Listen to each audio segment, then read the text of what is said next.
नमस्कार मित्रों, जय माता दी। स्वागत है आप सभी का हमारे YouTube चैनल में। तो मीन राशि वालों, आपके नाम का पुतला बनाकर उस पर काला जादू कर रही है यह एक औरत। हो जाइए सावधान, जरा संभल कर, जरा बचकर रहिएगा, क्योंकि आपकी एक गलती आप ही के लिए मुसीबतें खड़ी करने वाली है। आखिर क्या इनके कारण होने वाले हैं? किस वजह से आपके साथ ऐसा हो रहा है? क्या इसके निवारण होने वाले हैं? क्या करके आप इन प्रभावों से बच सकते हैं? क्या लक्षण इसके होते हैं वो भी बताएंगे। और वीडियो के अंत में 2 ऐसे उपाय देंगे हनुमान जी के, जो आपको इस प्रकार के तंत्र मंत्र के प्रभाव से मुक्ति दिलाएंगे। लेकिन आज की वीडियो को आपको अंत तक देखना होगा। आपके सभी प्रश्नों के उत्तर छुपे हुए हैं कि अचानक से आप बीमार क्यों हो जाते हैं, ऐसा असफल आप क्यों बने रहते हैं, आपके घर में कलेश क्यों होता है, लड़ाई झगड़ा क्यों होता है। सबका कारण, सबका निवारण आज की वीडियो में हमने बताया है। शुरू से लेकर एंड तक देखें। लेकिन सर्वप्रथम जितने भी सच्चे भक्त हैं माता रानी के, वो वीडियो को लाइक करें, कमेंट बॉक्स में जय माता दी जरूर लिखें। आने वाला है जो समय है दोस्तों, ये आपके लिए, खास तौर पर आपकी राशि के लिए बहुत शुभ होने वाला है। तो ये आपकी जिम्मेदारी बन जाती है कि आपके रास्ते में कोई कांटा न रहे। आपका रास्ता एकदम शानदार, सही और मार्ग तक पहुंचाने वाला हो। लेकिन कई बार दोस्तों ज़िंदगी में हमारी खुशियाँ किसी और की आंखों का कांटा बन जाती है। भले ही हम रिश्तेदारी में उनके कुछ नहीं लगते, फिर भी वो हमें सफल होता नहीं देख सकते। वो कोई भी हो सकता है। हमारे आस पड़ोस रहने वाले हमारे पड़ोसी हो सकते हैं, हमसे अभी हाल ही में जुड़े हुए लोग हो सकते हैं, हमारे पुराने मित्र सखागण भी हो सकते हैं, या फिर कई मायनों में रिश्तेदार तो हो ही सकते हैं। तो ये वही लोग हैं दोस्तों जो हमारा जब कुछ नहीं बिगाड़ पाते, हमारी बरोबरी जब ये लोग नहीं कर पाते, तब तंत्र मंत्र का सहारा लेने लगते हैं।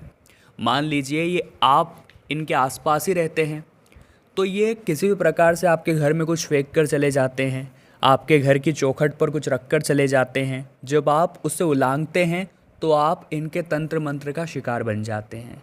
कई बार जब आप शहर से बाहर होते हैं और दिन प्रतिदिन आप तरक्की कर रहे होते हैं और इनके पास जब समाचार आता है तो ये आग बबूला हो जाते हैं कि वो व्यक्ति इतना आगे बढ़ रहा है, ऐसा कैसे हो सकता है।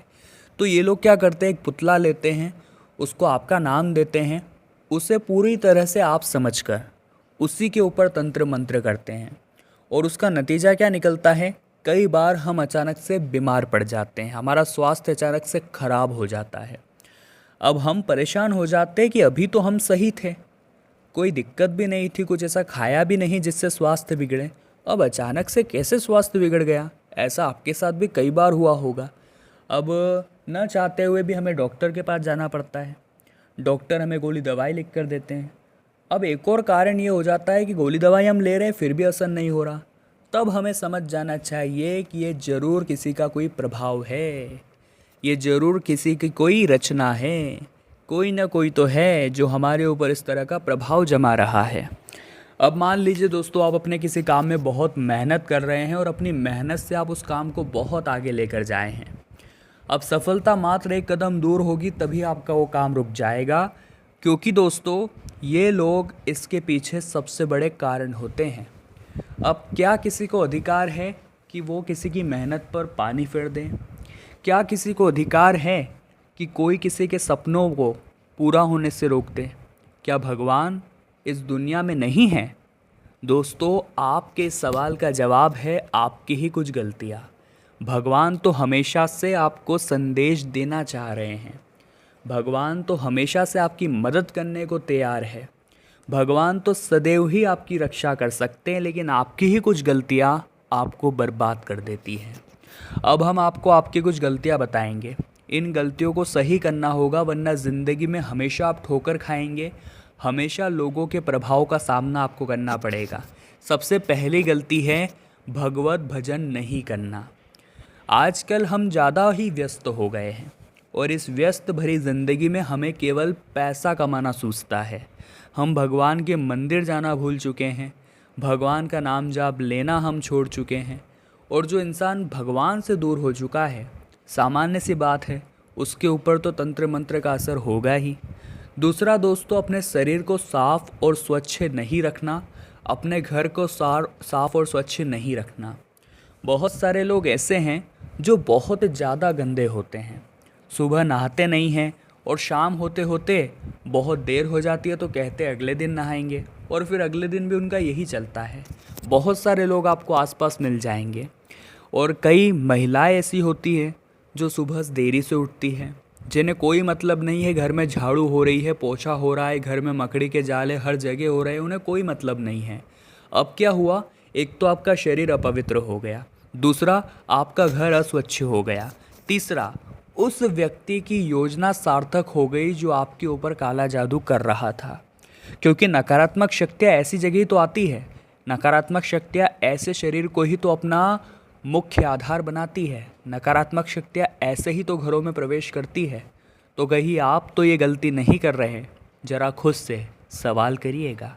अगला दोस्तों कि अपनी सफलताओं पर खुद चीख चीख कर लोगों को बताने की ज़रूरत नहीं है। अगर आप सफल हुए हैं तो वह बात जमाने को यूँ ही पता चल जाएगी। आपने क्या मेहनत की है वो आप जानते हैं, लेकिन जलने वाले ये नहीं जानते। इसीलिए कोशिश यही करनी है कि जितना ज़्यादा गुप्त तरीके से आप अपने कामों को अंजाम दे सके उतना आपके लिए अच्छा रहेगा। ये बात आप हमारी ध्यान रखिएगा, क्योंकि आपको बहुत ज़्यादा खतरा बन रहा है क, म और न वाली महिलाओं से। इन 3 नाम वाली औरतों से ख़ास तौर पर आप सावधान रहिएगा, क्योंकि खतरा मामूली नहीं है। ये खतरा आपकी बरसों की मेहनत पर पानी फेर सकता है।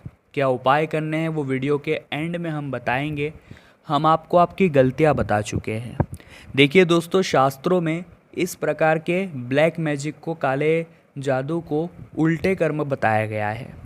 जो इंसान इस तरह के कर्म करता है वो जीवन में कभी सफल नहीं हो पाता, क्योंकि शास्त्रों में ऐसा लिखा गया है कि जब हम किसी का बुरा करने की सोचते हैं या किसी का बुरा हो जाए ऐसा मन में विचार रखते हैं, हम सोचते हैं इस व्यक्ति को हम इस तरह से बर्बाद करेंगे, तो वो इंसान जीवन में कभी भी सफल नहीं हो पाता जो इस तरह के कर्म करता है।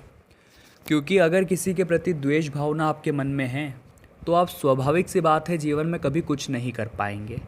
लेकिन दोस्तों, आपको एक बात का ध्यान रखना है कि आपको ऐसा कुछ नहीं करना है।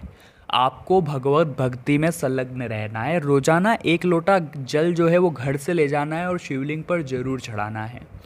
अब वहीं पर अगर हनुमान जी की भी मूर्ति है तो हनुमान चालीसा का पाठ कर लीजिए। जो इंसान नियमित तौर पर हनुमान चालीसा का पाठ करता है, प्रभु का नाम लेता है, कभी भी किसी प्रकार के काला जादू का उस पर कोई असर नहीं होता। ये बात हम आपको डंके की चोट पर कह सकते हैं, क्योंकि जो भगवान से जुड़ा है उसकी रक्षा स्वयं भगवान करेंगे। मान लीजिए आपका पैर किसी नींबू मिर्ची के ऊपर से निकल भी गया तो ओम नमः शिवाय बोल दीजिए, आप यकीन मानिए सुरक्षित रहेंगे। लेकिन इंसान तो इतना व्यस्त है कि वो अपने ही हाथों अपना गड्ढा खोदता है और बर्बाद हो जाता है। इसीलिए आपको ये गलतियाँ नहीं करनी हैं। अब हम आपको 2-3 उपाय बताना चाहते हैं ताकि आपके जीवन में भी निखार आए, ताकि तंत्र मंत्र का प्रभाव नष्ट हो जाए, आगे इस प्रकार का प्रभाव आप पर असर न करें और आपके जीवन में भी काफ़ी अच्छे परिवर्तन देखने को मिल जाए। तो सबसे पहला उपाय है दोस्तों हनुमान जी का, बहुत ध्यान से सुनिएगा। आपको क्या करना है, आपको एक सरसों के तेल का दीपक जलाना है और उसमें 2 लौंग डालकर हनुमान जी महाराज के समक्ष वो जला देना है। सरसों के तेल का दीपक, ये बात आप ध्यान रखिएगा। हनुमान जी महाराज को ये बेहद ही पसंद है। ये विपदाओं को, आपदाओं को और प्रभावों को नष्ट करने का उपाय है। आप फिर हनुमान चालीसा का वहाँ बैठकर पाठ जरूर करें। देखिए, हम सभी जानते हैं जो पीपल का वृक्ष होता है उसके अंदर 33 कोटि देवी देवता निवास करते हैं। जो गौ माता होती है उसके अंदर भी 33 कोटि देवी देवता निवास करते हैं। तो आपको क्या करना है, दूध मिश्रित जल पीपल के पेड़ पर अर्पित करना है। मंत्र क्या रहेगा, ओम शः शनैश्चराय नमः, और 33 कोटि देवी देवताओं का आवाहन, आराधना, मन में उनका स्मरण आपको करना है। दूसरा, आप गौशाला जाकर के गौ माता की सेवा करिए। वहाँ पर आप उन्हें हरा चारा खिलाइए और अपने हाथों की हथेलियों को आप हो सके तो उनकी जिभिया से टच कराइए, क्योंकि जिनके हाथों के लकीरें ख़राब होती है, गौ माता की जिभिया जब टच होती है, जीभ जब टच होती है तो वो सुधर जाती है, भाग्य संवर जाता है। तो मीन राशि वालों, दिल से आशा यही लगाते हैं कि आपने बहुत कुछ सीखा होगा वीडियो से, बहुत कुछ ज्ञान अर्जित किया होगा, आपकी भी आंखें जरूर खुली होगी। लाइक करे बिना मत जाइएगा, कमेंट बॉक्स में जय माता दी अवश्य लिखिएगा और हमारे चैनल को सब्सक्राइब करके बेल आइकन को भी प्रेस कर लीजिए। अभी के लिए आप सभी को बहुत बहुत धन्यवाद।